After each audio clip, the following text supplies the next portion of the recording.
Hi, welcome back to EPG. I am Greg, your host. Today I'd like to talk about a story that I heard when I was on a walking tour in Tallinn, Estonia.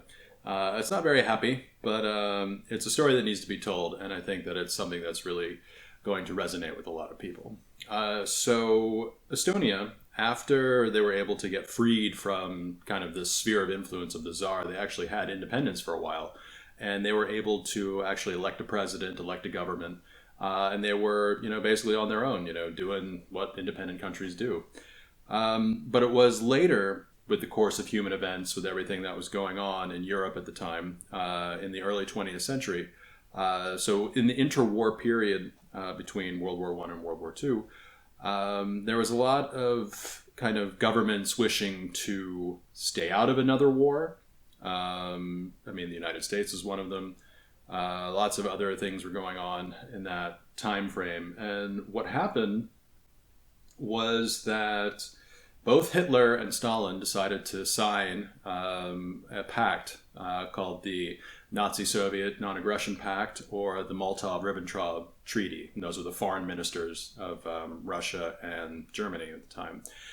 Basically what it said is that neither one of them would support any other kind of countries that, the others wanted to move into. So the Germans could move into the Sudetenland around current day Czechia or Czechoslovakia at the time. And the Soviet Union could move into the Baltics. So Estonia, Latvia, and Lithuania. And the Germans wouldn't say anything about it.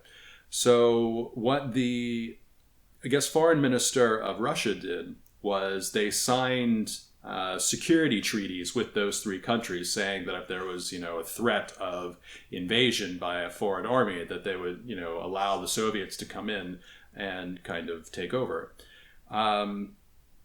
So that is precisely what happened. And they had a president, again, in Estonia by the name of Constantine Patz. And one of the things about Estonia, one of the cultural things that they have is that the president has a presidential collar, and it's very popular in that part of the world to kind of show that he's the leader of these people. So after the Soviets came in, they actually allowed the president to, he didn't know it at the time, to pick his very pro-Soviet successor. So after that happened, immediately the president was diagnosed with schizophrenia and other mental problems, and his collar was taken, and he was no longer the president of Estonia, according to the Soviets. And this was a very popular thing to do with the Soviets and the Soviet Union, was to say anybody that disagreed with the state obviously must be crazy. So Constantine was moved around to a bunch of mental hospitals, both in Estonia and then eventually in the Soviet Union, because he kept proclaiming that he was president of Estonia. And the doctors were, they're there, go back to your room, we're going to pump you full of more drugs. And he eventually died in captivity in one of these hospitals, I believe in Russia. And it was very sad because, again, he was the rightful president of Estonia, but everyone said he was crazy.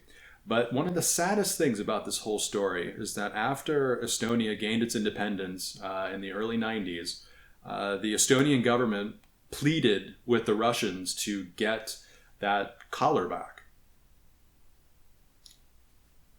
The Russian reply was, "What collar?" So, I'm just going to leave you with that thought. Thank you very much for your time, and get out there.